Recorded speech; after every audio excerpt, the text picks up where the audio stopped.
Alright, so how y'all doing, boys? Hope you're doing well. Now in today's video, gonna be finally using Omega Rugal. I know we've gotten through, actually no, we still have 2 more King of Fighters characters to go, but we're finally getting done the Rugal showcase. Now I've done a whole bunch of Iori, a whole bunch of Terry, and his time's finally here. I've got the Holy Relic for him. I actually haven't even had a look and seen what it does yet, but it's been a hot minute. I actually ended up getting the Omega Rugal the first time the King of Fighters characters came out, but having a look at his first card, he has the Pierce card, inflicts pierce damage equal to 250% of attack on all enemies. The second card here is a debuff card, inflicts damage equal to 300% of attack on one enemy, decreases attack related stats by 40% for 2 turns. The ultimate inflicts charge damage equal to 770% of attack on one enemy. The passive removes the hero's debuffs, fully heals their HP, and increases all their stats by 15% when the hero survives with 50% HP or less. A super strong passive, and honestly I thought the percentages were slightly high. I thought it was 30%, but that's right, still really strong. And the Holy Relic, when hit by an enemy skill, the hero's pierce rate increases by 10%, and that limits up to 10 times. So definitely if we can get him to survive those long turns, which should be fairly easy with how good his passive is, we'll be chilling. But jumping over to the equipment here, we have the HP defense, attack and defense set. I've had this one for quite a while, probably one of my oldest sets, and looking at the closet here, we do have all of his costumes. Not super upgraded, probably not a character I'm going to use a whole lot from this showcase. Like back in the day, we did have the Pierce team, which was the best farming team, but nowadays you're better off just using other things like Festival King and all this sort. But using him alongside Festival Gotha is just, granted, when using him, it would probably be smartest to use him with the Blue Demon Meliodas since you're running that full Pierce build. I just feel as if though we need one of those main 3 festivals to kind of help carry the team, and worst comes to worst, this team just absolutely shits the bed and we just die hard. We have Barn in the back with the Holy Relic to get some easy 1-taps. But jumping over to Lilia now, as you can see, I didn't even have Lilia max super weapon. Love the costume, by the way, but honestly, the only set of gear I have in the game where I'm actually using common pieces, this set is beyond old, like easily over a year old. Definitely in like my top 5 oldest sets in the game. But here we go, here's the team we're rocking today. Hopefully this ends out all right, and let's jump right into it. First opponent of the video, Margaret Escanor team, and in all honesty, wasn't expecting my team to be this high a CC, like especially with the Lilia in the front and the fact that our, set on her isn't the best. I was expecting it to be really low, but we'll go 1, 2, and what do I want to use? I guess we'll just chuck this out for the time being. We're kind of going to hold on to these cards. These are going to kind of be our valuable cards for the video. Only reason I chucked out the Omega Rugal card first is just in case there was evasion of it. It was slightly a low CC player, so didn't want to fall for that one and just absolutely eat it later on in the match. But let's see. Only reason I'm holding on to these PS cards as well, not going to try and go for that turn 1 PS finishers. If we can get like 2 or 3 of them, especially after taking a couple hits, that would be ideal. Hopefully he attacks into our Omega Rugal a little bit here. There's our 2 stacks right away, and if you could attack into him with the Escanor as well, that'd be great. Yeah, going for this easy gonna be the smartest bet. I'm surprised you actually didn't take more damage from Escanor. Maybe I'm just picturing her to be worse than she actually is, but I mean, you might as well, right? We'll chuck these out just because why not? Getting a good supply of the Jack of Light cards, disabling the Margaret and Gotha there. That's the main. Oh my god. Excuse me? Did you guys just witness what? There's actually no way. Rugal does that much damage? I mean, maybe we might be alright to just use like a full PS team and go for those turn 1 finishes. That was ridiculous. And I could only imagine having him with like a Margaret on the side and buffing his damage with like the full stacks, passive proc and everything. He would be actually insane, but we're going to throw these cards out here and let's go into the second one. And I mean, as you guys could probably hear from the beginning of the video, I definitely had my doubts about this team. I was going into this thinking, my oh my, we're about to jump into this video and just get absolutely destroyed, but not turning out too bad in all honesty. I think I might go for this to maximize card draw and might merge these 2. I just have a strong feeling we're going to get an extra one of these debuff cards.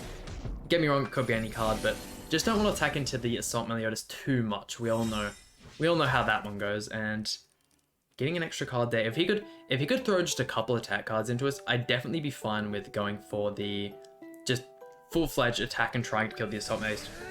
Once again, we are only type neutral, and yeah, that's the kind of damage I'm expecting Lilia to take in this one, and that is a lot. And why wouldn't you go for the debuff first?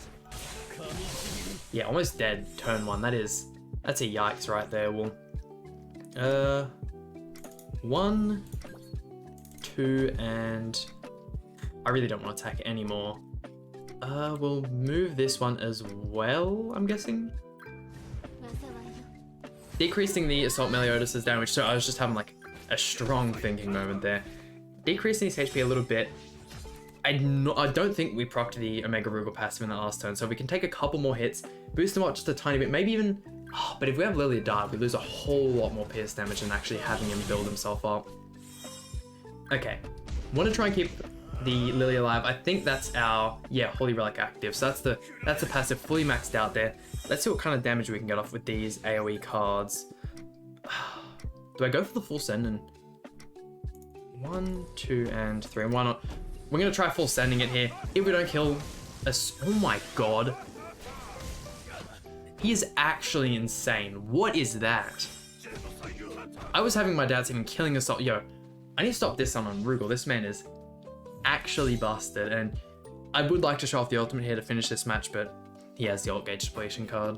I mean, hey, who knows? Maybe Omega Rugal is just the strongest King of Fighters character, and everyone's just underrating him, but let's see. I would have really have liked the extra Jack of Light card in this one. We'll go 1, 2, and I mean, I guess we can throw this out. We can use the Pulverize cards as well to remove ultimate gauge, but if you guys are actually wondering how you should build your Omega Rugal, definitely would recommend going with the attack defense. You know, having him survive and proccing that passive is definitely better than running the crit damage and actually getting that tiny bit of extra. That's if he even crits nowadays, especially with how like just absolutely insane some of the units crit resistance are. Omega Rugal's definitely gonna have a tough time, and you don't really want to run Death Pierce in the back.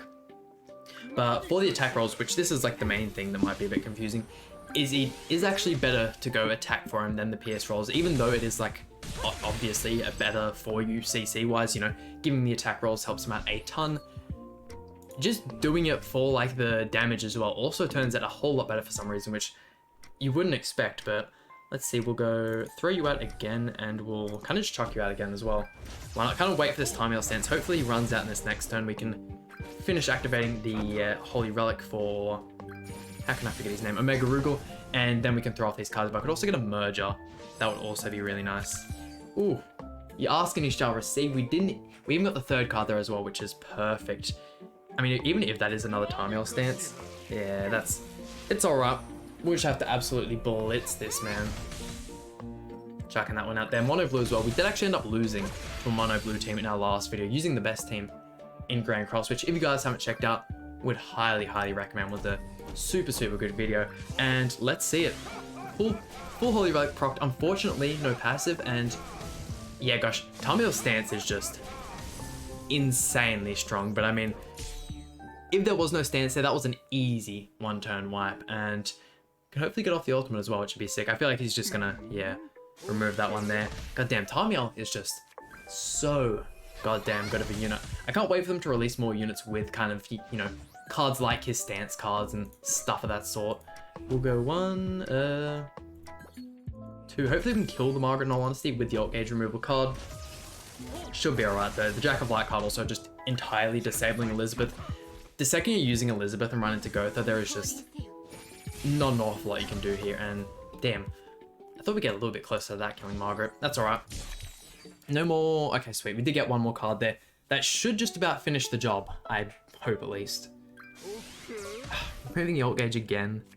That's what I mean. Like, these characters with alt gauge control are easily some of the strongest characters in the game. Don't get me wrong, you do want your PvP characters to have your AoE ultimates and whatnot, which Tamiel also has. Let's see, we'll go 1. Surely that kills, right? We'll go 2 and we'll go 3. Well, we have the alt gauge, enough alt gauge at least for the pulverized card to activate the effect, and never mind, we just absolutely, the second the stance wasn't there, I knew we were just gonna absolutely tear through his team. Should be able to kill as well here with Gotha with enough alt gauge. There we go. Easy clap against Mono's Blue. I mean, that's what I'm saying. We lost with the Barn team. Granted, it was a pretty bad matchup for us, but we are winning with this one here with the boy Omega Rugal just absolutely shining as our King DPS here, but actually getting the ultimate off in this final one, so we'll kill Gilthon, and I think we still have 2 more matches to go, if I'm correct, but We don't only have a 2-6 Rugal, which is unfortunate to say. It's not a character I'm really gonna fish for, ultimate level wise, and 200,000, that's pretty good. I'm definitely happy with that.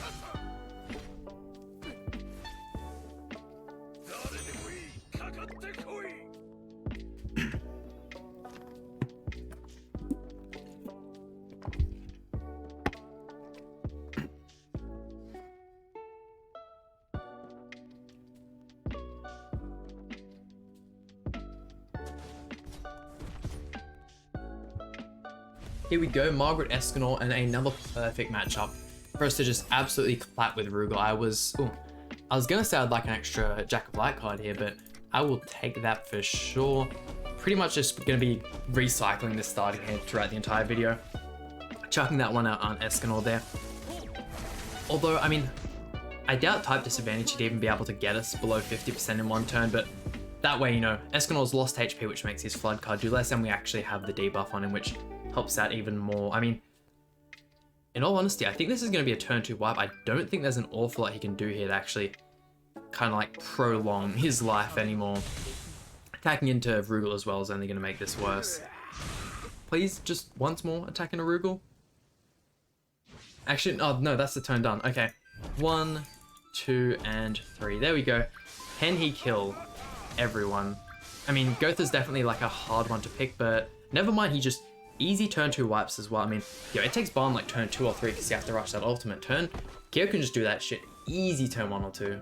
And our final victim is another mono blue team and a different player as well, as we can tell from the name, but hey, maybe this team's going to see a lot more use. This is honestly a team that I usually like to trash talk quite a bit. I definitely feel as if though it's fallen off, and just like, granted, no, we do have Margaret there, which helps out the team a whole ton, but the second you come up against Gotha, it's just so hard for Elizabeth to get any use, and like, if you get enough Jack of Light cards, you can also just entirely disable Margaret. So look at that, we get the extra one there, we can stall ourselves out another turn. He attacks our Mega Rugal a little bit more, and then if we, hopefully we get another PS card for Rugal, and we can just absolutely wipe the stage.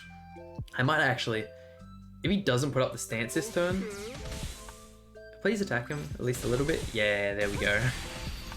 I'm surprised as well at just how good Lilia is tanking as well. That's been quite a shock for me. 1, 2, and 3. We're going to throw these out just because after this turn, I feel like he's going to start putting up those stances, and we want Margaret dead as soon as possible. Although we didn't get it there, damn, I was kind of hoping it'd just be Tamiel. That's alright.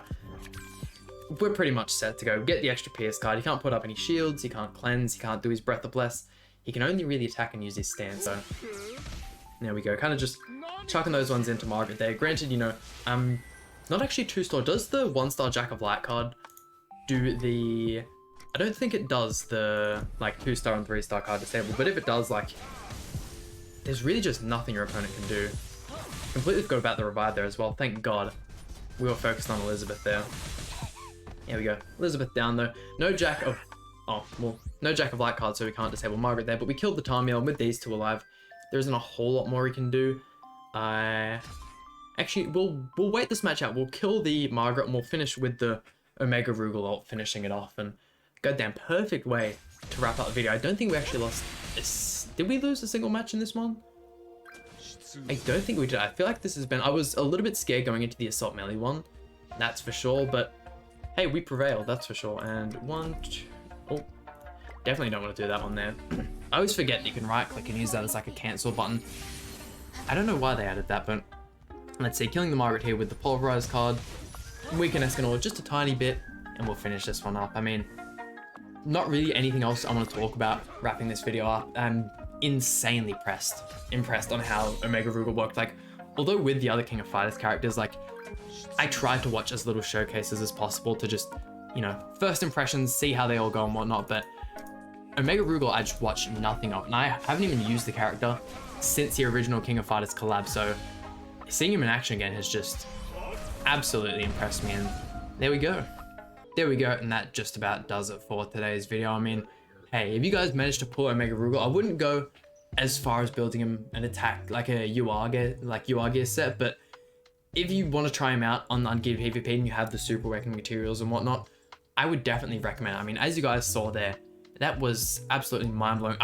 I put Barn in the back of this team in case we got stomped, but we did not see Barn at all. So, hey, look, there's the boy Omega Rugal. Hope you guys enjoyed today's video. Please hit the like button, subscribe. Really means a lot to me, and I'll see you guys for some more Grand Cross content.